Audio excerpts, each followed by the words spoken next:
আগৰ কোঁৱৰ গদাপানী এতিয়াও অংগ খোট হোৱা নাই স্বৰ্গদেউ। গদাপানী এতিয়াও অংগ ক্ষত হোৱা নাই? বাহুবলী গদাপানী এতিয়াও জীৱিত? তেনে অন্য ৩-৪০০ কৌৰৱ অংগ ক্ষত কৰাই কি লাভ ডাঙৰীয়াসকল? এই কাৰণে আলোচনা কৰিবলৈ আমি আপোনাৰ এই চৰাত উপস্থিত হৈছোহি। যিকোনো উপায় অৱলম্বন কৰি হ'লেও গদাপানী ধৰাৰ ব্যৱস্থা কৰিব লাগিব, নহ'লে আপোনাৰ এই ৰাজসিংহাসন নিষ্কণ্টক নহয়। আনকি আপোনাৰ এই প্ৰাণৰ সংকট আহিব পাৰে স্বৰ্গদেউ।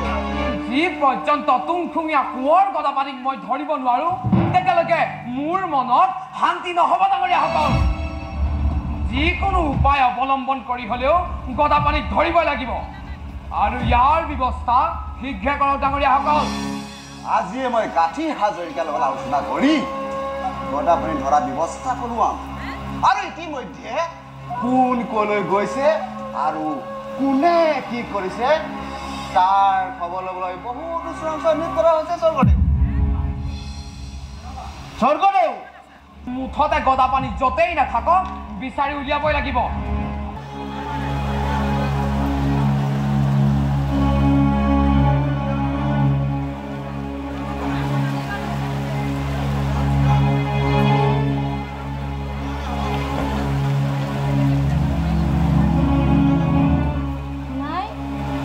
কিবা কবা আই? তোৰ হৈছে কি? কি হোৱাৰ কথা কৈছে আই? তোৰ কি হৈছে নিত্য বুজা নাইনে? নুবুজাৰ ভাও ধৰিছ। আই, আপুনি জানো আপোনাৰ পুত্ৰ ৰজা হৈ থকাটো নিবিচাৰে? কিয় নিবিচাৰিম? কিন্তু এনেকৈ নহয়। ৰজা হৈ থাকোঁতে দেশত এনেবোৰ অন্যায় অনীতি হোৱাটো মই নিবিচাৰোঁ। মই ৰজা হৈ থকাটো নিশ্চিত কৰিবলৈ হ'লে এইখিনি কৰিবই লাগিব। গতিকে ই কেনেকৈ অন্যায় হ'ব?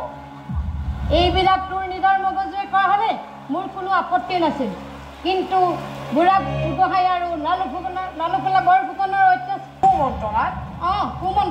কুমন্ত্ৰণাৰ ফলতে এনে গৰ্হিত কাম কৰিবলৈ আগবাঢ়িছে। আৰু নকবা আই, আৰু নকবা। ৰাজকাৰ্য পৰিচালনা কৰিবলৈ হ'লে ৰাজ বিষয়াসকলৰ দিহা পৰামৰ্শ ল'বই লাগিব। ইয়াত আপত্তি কিহৰ আই? আপোনালোকৰ চেনেলৰ জৰিয়তে সমূহ অসমবাসী ৰাইজলৈ শ্ৰদ্ধা জনাইছোঁ, ভক্তি ভৰা সেৱা জনাইছোঁ। আজি আমাৰ গাঁৱৰখনৰ এটা উৎসৱ এটা দিন, মানে গৌৰৱৰ দিন, আৰু প্ৰত্যেক বছৰে সেই দিনটো আহে আমাৰ ইয়ালৈ। হয়, আজি আমাৰ সমগ্ৰ খুমটাই চকলীয়া তথা সিংহজপুৰবাসীৰ ৰাইজে আমি জয়া স্মৃতি দিৱস উদযাপন কৰিছোঁ। আৰু প্ৰত্যেক বছৰে আমি জয়া স্মৃতি দিৱস উদযাপন কৰোঁ, কিন্তু 13 চ'তত এইবাৰ অকণমান আমাৰ কিবা অসুবিধাৰ কাৰণে দুদিন পিছুৱালে। গতিকে আজিৰ দিনটোত আমি জয়া স্মৃতি দিৱসখন উদযাপন কৰিছোঁ, আৰু বহু ৰাইজ গোট খাইছে। বতৰ প্ৰতিকূল, তথাপিও হাজাৰ হাজাৰ ৰাইজ, খুব ভাল লগা হৈছে।